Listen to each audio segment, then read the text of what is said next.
Flamengo perdeu uma grande oportunidade de disparar na liderança do Campeonato Brasileiro e colocar uma mão na taça do Brasileirão. Mas vamos ver o que o Felipe Luiz vai falar após o Flamengo perder o clássico para o Fluminense por 2-1. Deixe os créditos aqui ao canal da Flamengo TV, link na descrição como créditos. Vamos lá.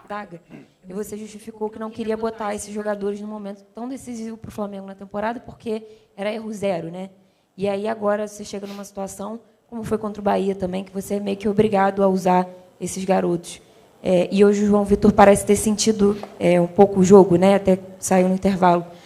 Queria entender se você acha que houve talvez uma avaliação, talvez de um erro, né, de planejamento, de avaliação, tanto na utilização quanto talvez de não ter buscado no mercado, talvez em outro momento, um zagueiro, já que o Flamengo perdeu 2 ali no começo da temporada. Obrigada. Bom, primeiro que dei os minutos quando eu pude dar os minutos. Nós viemos jogando a nossa vida, praticamente meu posto de trabalho, todos os jogos aqui, lutando pela liderança desde a primeira rodada do Brasileiro, e não tem tempo para revezar, não tem tempo para dar minutos. Então eu consegui dar minutos para os meninos um pouco mais na Copa, com o Botafogo da Paraíba, depois quando o Atlético Mineiro até também alguns jogaram, no caso do Matheus Gonçalves que estava aqui. Mas é assim, a diferença entre os jogadores que estão, né, é muito grande. Os jogadores, os Léos, o Danilo, são jogadores de seleção brasileira. O nível deles é muito alto, Isso que é importante que vocês entendam. Quando a torcida, todo mundo pede os meninos da base, eu também quero colocar. Eu sempre falei, vai por rendimento. E eu vejo a diferença de nível que existe desses homens que estão prontos, o Danilo já tem 33, 34, do que os meninos que estão começando, que vão errar, é normal. Mas chegamos nesse momento da temporada onde precisamos deles. E eu não tenho medo de colocar. Agora, claro, infelizmente não fez um bom jogo. Eu tenho confiança, eu já vi ele performar, eu já sei o nível que ele pode dar, mas realmente era um jogo muito, muito difícil. E pensei em várias outras opções, mas não existiam, sinceramente, com os jogadores que estão agora disponíveis para esse jogo. Era, na minha opinião, a melhor opção, né? Infelizmente ele teve um jogo abaixo e assumi. Ele, eu e todos tivemos um primeiro tempo muito abaixo, onde custou depois recuperar, entrar no jogo, né? E com isso a derrota. Felipe, Vitor Nicolau, da Flamengo TV. Das 4 dimensões do jogo, né? Tática, técnica, física e mental, numa reta final como essa, qual é a mais importante, na tua opinião? As 4 andam juntas. Sem nenhuma dúvida, as 4 andam juntas. Os jogadores têm muita qualidade. Tecnicamente, são jogadores importantes. Se você não está bem fisicamente, cai. Se você não está bem mentalmente, cai. Então, todas as fases são importantes. E, no final, temos que tentar diminuir os erros, né? E ultimamente vemos errando muito esses erros que estão dando gols aos adversários. E isso, na elite, você paga caro. Boa noite, Felipe. Léo José, do Coluna do Fla. Em outras coletivas, você foi perguntado sobre a diferença do ânimo que o Flamengo entra em campo em algumas partidas. Tem jogo que o Flamengo entra como se fosse final de Copa do Mundo, mas tem jogo que o Flamengo entra como se fosse ritmo de pré-temporada. E nessas respostas você sempre falava que você cobrava, você falava com o elenco que os jogadores têm a noção que estão brigando por título. Só que nesse jogo de hoje contra o Fluminense a gente viu novamente um Flamengo com ânimo, pelo que a gente sentia, um ânimo um pouco mais abaixo. Errando o passe curto, dominando bola com o tornozelo. Isso foi muito perceptível durante todo o jogo. Por que isso ainda persiste no Flamengo numa reta final de temporada, faltando 5 jogos para o Brasileirão? Posso te dizer que ânimo, atitude não foi. Isso eu tenho certeza absoluta. Atitude não foi. Meus jogadores estavam correndo, estavam executando tudo o que eu pedia na fase defensiva, estavam correndo, voltando para marcar. Existem várias situações onde concedemos contra-ataque, voltam os 10 atrás da linha da bola, os 10 numa força absurda, os jogadores querem. Mas, claro, quando você constrói e o adversário está ali fechado, destruindo e contra-atacando, dá a impressão que o adversário está querendo muito mais. É uma percepção à simples vista. Agora, que tecnicamente nós estivemos abaixo, sem nenhuma dúvida. Sem nenhuma dúvida. Para jogar com bola, tem que estar fino. E não estivemos, cometemos muitos erros, não aproveitamos as vantagens, concedemos ao adversário o que ele mais queria, que era jogar no nosso erro e, como eu falei, a elite, o nível que se exige é mais alto do que foi apresentado no primeiro tempo. Felipe, Raíza Simplício da Gol Brasil e da revista Placar. Felipe, você costuma falar bastante que o campo fala, né? Mas entendo também que, às vezes, para você o campo diz uma coisa e, para nós, às vezes, o campo diz outra. Eu queria entender como é que você está vendo essa questão do Samuel Lino, porque ele continua muito abaixo, hoje, de novo, muito abaixo. No jogo contra o Sport também estava muito abaixo.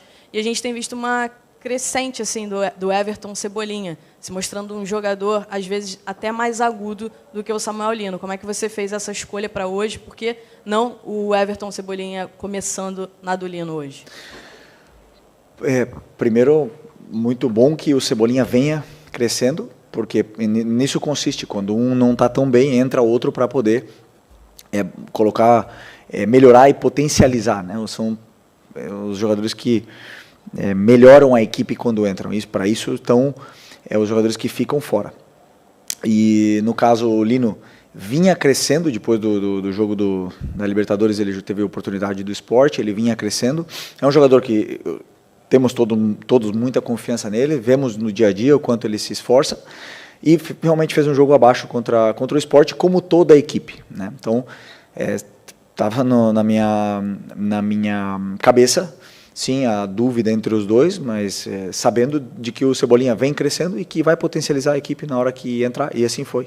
Entrou bem, melhorou a equipe, e para isso estão os que estão fora para poder ajudar. Felipe, boa noite. Gabriel Órfão, canal Paparazzo Rubro Negro e revista Placar. Felipe, fugindo um pouco do jogo, eu quero te perguntar sobre o Pedro. A gente teve a notícia aí de mais uma lesão do camisa 9 do Flamengo. Eu queria saber o que você pode dizer sobre essa lesão do Pedro. E se você, talvez seja muito cedo para afirmar ou não, mas se você espera contar com o Pedro para a decisão do dia 29. Obrigado. O que saiu do Pedro? A gente informou da lesão, sem previsão. Sinceramente, não sei. Difícil estar com o braço quebrado. Já sabíamos desde o começo que era muito difícil de que ele pudesse chegar. Mas até que não chegue na véspera e o Pedro não esteja no campo, eu sempre vou acreditar que os jogadores podem chegar para o jogo mais importante do ano. Felipe, boa noite. Aqui Sidão Marinho da Litoral News. Vou fazer minha pergunta, mas só queria pegar um gancho na dele, porque teve a questão da lesão muscular do Pedro. Você falou sobre o braço. Uhum. Essa questão da lesão muscular também da coxa esquerda, provavelmente também tira o jogador da final, se ele queria só que você confirmasse isso. E a minha pergunta em relação à diferença que o Flamengo poderia abrir do Palmeiras hoje, 5 pontos. Essa diferença cai para 2. Poderia abrir 5, faltando 4 rodadas para o final do Campeonato Brasileiro. Você vê uma queda do rendimento tático da sua equipe dentro do gramado nessas últimas partidas? Primeiro tempo contra o Sport também foi muito abaixo, aí foi um jogo condicionado pelas 2 expulsões corretas, mas que abriu o caminho para o Flamengo. Hoje era um time melhor do outro lado, né, que se fechou bem no segundo tempo. Você está vendo essa queda tática da sua equipe ou não? Tem de tudo, né? Quando as vantagens e o time taticamente no campo eu vejo muito, claro, não sempre, mas a maioria das vezes muito bem postado. As vantagens estão aí. Muitas vezes não se aproveitam essas vantagens por inúmeras razões, né? Mas perdemos contra o Fluminense hoje. Sport, vencemos contra o São Paulo, estávamos vencendo até a expulsão. Sport também, foi antes? Quem foi? Eu vejo o time chegando de um... Santos também. E o Santos também em casa. Claro que tem ajustes táticos para fazer, onde eu faço toda semana, faço análise, mas eu vejo, por exemplo, muitos os erros técnicos levam a equipe a não aproveitar essas vantagens que estamos gerando muitas vezes com a parte tática. Como foi anunciado, uma lesão Muscular, como eu já falei, difícil, mesmo pelo braço, com a lesão mais ainda, mas até que não esteja, na véspera ele não esteja no campo, eu acredito que ele possa estar. Felipe, aqui à sua esquerda, Renan Moura da Rádio Globo. Queria saber o motivo pelo qual você não optou em fazer modificações na equipe ainda no primeiro tempo, já que... Do papel a um único cartão com... houve uma falha de planejamento por essa quarta vaga no sistema defensivo do Flamengo, quando você hoje opta pelo João Vitor muito mais por uma necessidade do que de fato uma escolha? No planejamento, a análise do planejamento se faz quando acabar o ano, né? Tivemos aí muito tempo para preparar toda essa temporada e no final a gente vai ver se foi bem planejado ou não. Sobre as trocas no primeiro tempo, passou pela minha cabeça, realmente, poder. Optei por não fazer, optei por seguir assim. Boa noite, Felipe. Bruna Medeiros, do Desflá. Até passando pela questão do João Vitor, mas falando propriamente da linha defensiva inteira. Você optou por repetir a defesa que foi bem instável quando estava 11 contra 11 contra o pior time do campeonato. O que fez você ficar mais confiante para repetir essa defesa hoje? Só estou pensando aqui. Não tem ninguém? Bom, Varela na seleção. Léo Ortiz machucado, Danilo jogou ontem, 45 minutos. Vinha e Alexandre na seleção. Simples. Felipe, boa noite. Natália Brasil, Damas do Esporte. Eu queria saber de você, que você mencionou, né, que ficou na dúvida entre o Cebolinha começar jogando no time titular ou não, mas ele, além de não ter sido a sua primeira escolha, eu queria saber por que você optou pela saída do Luiz Araújo, porque, no meu ponto de vista, e você mesmo já falou em outras coletivas, ele é um dos que chuta, que tem aquele chute bom de fora da área, poderia, de repente, contribuir mais do que o Samuel Lino e o Bruno Henrique naquele momento. Então, queria saber do porquê não ser o Cebolinha a primeira modificação e por que a saída do Luiz Araújo e não alguma outra peça do ataque. O que eu entendi é que o Luiz também estava um pouco abaixo, né, no primeiro tempo, na questão de gerar jogo, e não estávamos aproveitando as vantagens que tínhamos em certos momentos na direita, e optei por colocar o Carrascal nessa posição porque ele tem uma leitura entre linhas também muito apurada, né? E eu optei por mudar um pouco a estrutura,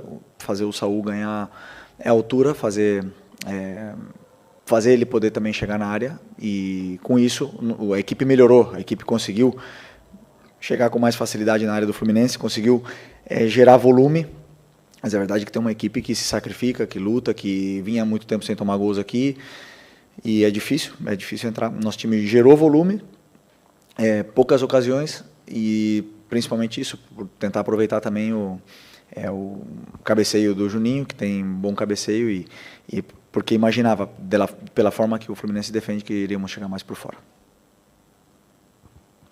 Oi, Felipe. Aqui Sérgio Lobo, Sport TV, TV Globo.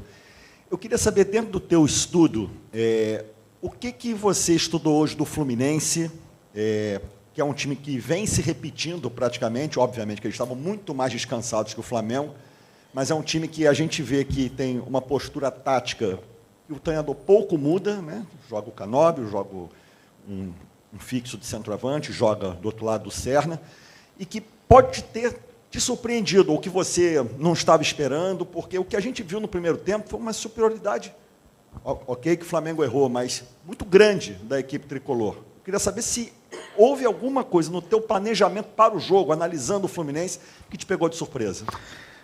Nada me pegou de surpresa, é o jeito que eles jogam, eles vêm jogando assim, não mudou. A única coisa que eles optaram por realmente não pressionar em nenhum momento, e baixaram o bloco, ficaram compactos, ficaram um bloco baixo, e tentaram aproveitar os erros, né, os contra-ataques. As vantagens, a gente chegava com certa até facilidade quando tinha troca de passe, na área deles, depois o superar não é simples.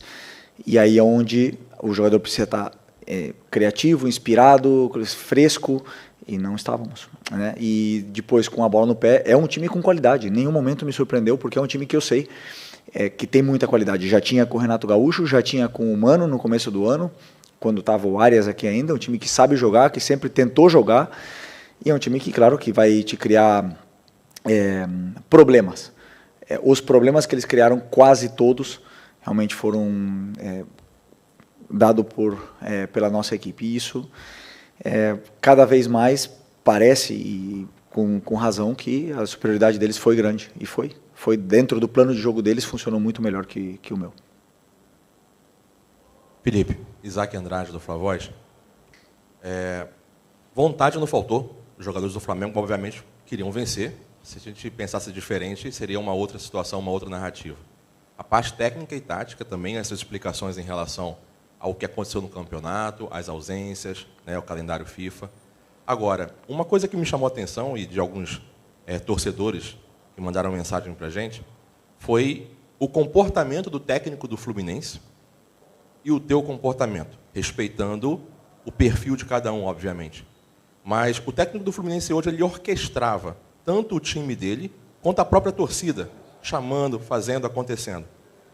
E nesse ponto é que passou-se a impressão de que o Fluminense não ganhou apenas dentro do campo, mas ganhou com essa vontade que, inclusive, começou antes do jogo, com algumas declarações de jogadores dizendo que iam ganhar do Flamengo.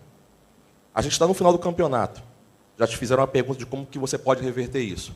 E agora eu vou te colocar sempre a tua responsabilidade. Você fala que a responsabilidade é do técnico. Como é que você vê essa diferença tua de postura, tua com o do técnico, numa reta final onde o Flamengo poderia praticamente hoje, dependendo do resultado, ganhar o campeonato? Se gritar fora do campo ganhasse jogo, o Ancelotti não seria o treinador mais vitorioso da história da Champions League. Cada um tem uma forma de ser, eu tenho a minha. O dia que acharem que eu devo fazer um show para a torcida, não sou a pessoa indicada. Eu procuro estar sempre sereno e focado naquilo que eu posso intervir, que é melhorar, orquestrar minha equipe da forma que eu sei fazer. Se isso incomoda os torcedores, tem que trazer outro. Simples. Felipe, boa noite. Pedro Ramos, da Sintonia Esportiva. Com o João Vitor participando mais das partidas, a torcida tem um questionamento sobre a escolha de jogador da base vindo para o profissional. Quem fazia a dupla de zaga com ele na base, você sabe melhor que a gente, era o Iago, capitão, foi destaque contra o Barcelona também. Eu queria saber o que te motivou a escolher para subir para o profissional, pelo menos para ser usado com mais frequência agora, o João Vitor, e não o Iago, que era, como eu disse, um destaque capitão da base. Obrigado. Os dois jogaram juntos, o João vem treinando comigo desde o começo do ano. Os dois foram para o Mundial Sub-20 juntos, são jogadores de seleção brasileira. E o Iago ainda não jogou no profissional. E o João já tem uma certa rodagem, já tem alguns jogos. Foi o João, hoje, que fez um jogo ruim. Poderia ter sido o Iago, poderia ter sido outro. E sempre pós-jogo, você analisa e você fala, por que você colocou esse?